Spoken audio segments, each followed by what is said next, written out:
I'm not saying that, but I really don't know. So I'm going to wait until we get an official report again from the police. It's investigations like this, you know. I said it. I saw the same thing too. I saw the same thing too. I saw the report, you know. I saw the report. It's a breaking news. But which news source that come from? Exactly. I hear the same thing too, but when me hear Dr. Chang talk, I dismiss it. I dismiss the whole thing. Make the investigation run through their courses. Yes, man. Yeah, man. That's how we work, man. We work with facts. We work with the truth. Yeah, when we put things out there, the public must believe us. Yeah, when the question was asked to Dr. Chang, they asked it, and Dr. Chang run up on stage and said, it is under investigation, and they're not giving out any further information. That's what he said. Exactly. Make the investigation run the course. Yeah, man. That's my approach, because that's what I used to do. The press used to ask me questions, you know. I investigate some cases. And you quickly tell them that the investigation is at a very delicate stage. And I would not want to say anything at this stage to compromise the investigation one way or another. It's only them. I don't wrong them enough, because this is one of the biggest fine ever, you know. So you don't want to compromise it. You don't want to compromise it. No, not at all. You want to do the best investigation. You want to present an airtight case if there's one that can be presented. And you want to sift the evidence. You want to build the case, all aspects of the case, and present it. So that when you go to court, man can only plead guilty. But Spec, with all the knowledge where you have, why a young boy like you out of the force? I passed retirement age, man. But I'm just telling no man saying terminate the contract. My contract was terminated using a case. I had a criminal case for which I was charged, tried, and acquitted. The person who made the allegations against me, the judge ordered him arrested. In summarizing the case, as a matter of fact, I was acquitted at the no case submission level. The judge did not even call upon me. The judge did not call upon me to give my side. The evidence was so weak that after my lawyer made a no case submission, the judge accepted the no case submission, and I was acquitted. I went back to work. 1 year I was on suspension. I went back to work. I was on the job for 6 months. I went back to work March, and I was on the job for 6 months. And I was elevated to be in charge of criminal investigation for an entire year. After 6 months, it is routine that after you come off suspension, you are placed on probation, so to speak. After 3 months, they submit a report on you to explain how you're conducting yourself after resuming. And then after 6 months, a final report is sent. And after that, now them accept you back into the fold. After I was on the job for 9-10 months, February to December is 10 months. Yeah. 10 months. I went back to work. March to December is 9 months. 9 months, March.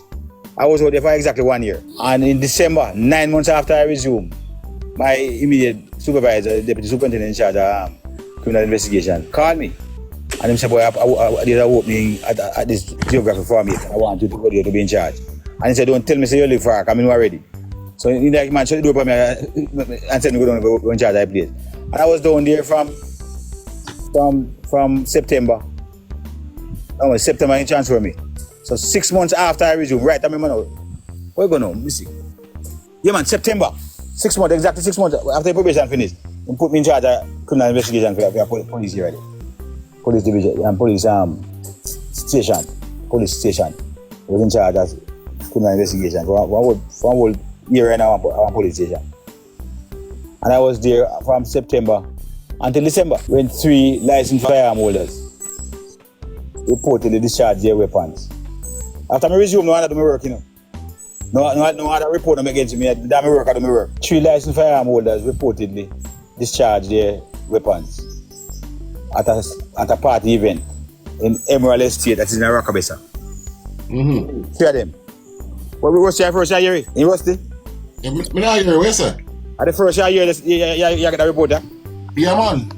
How you say? So more people there. You talk about it the other day when the guy challenge you.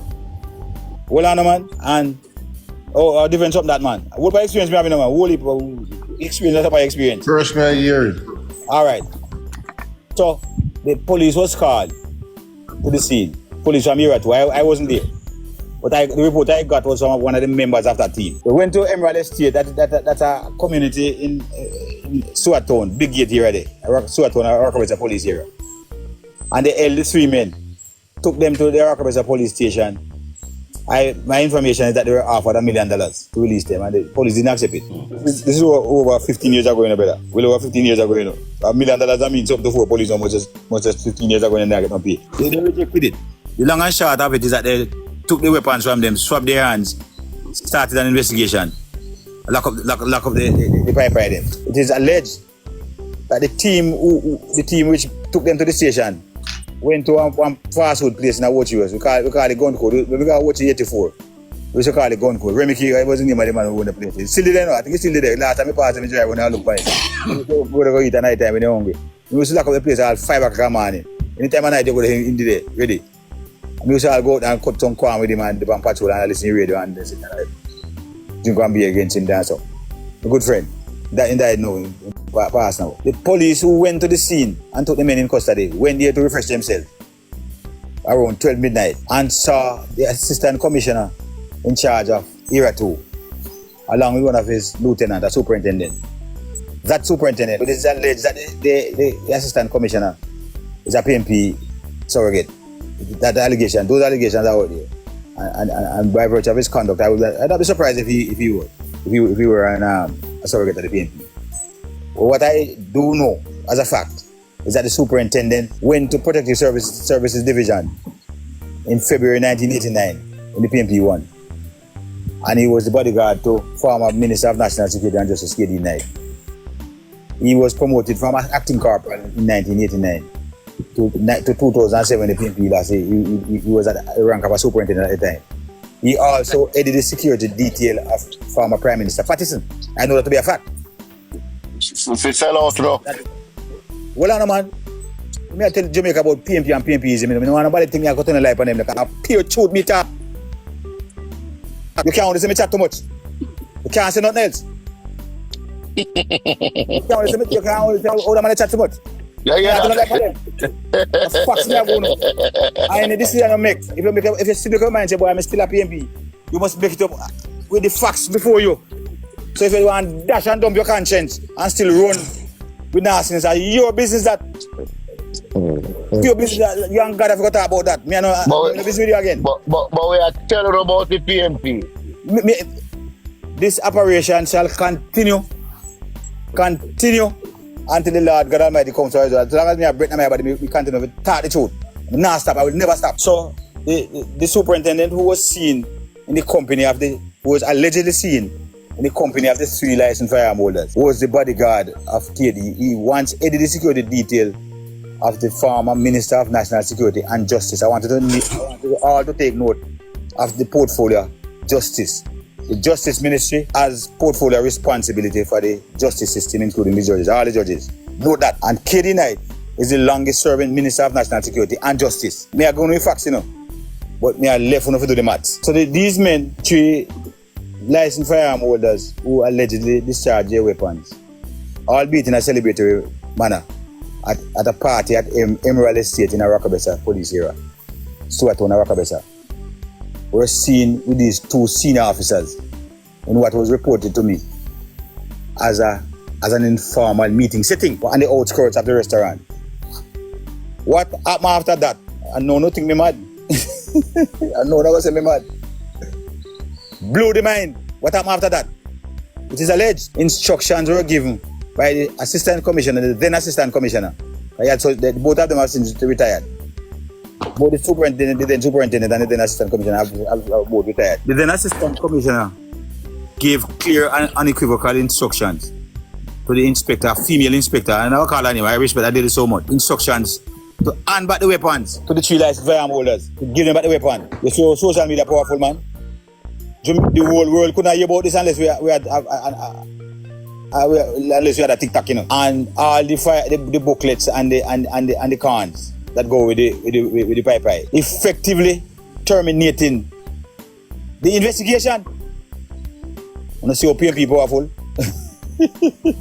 So now, a detective sergeant was in charge of that operation.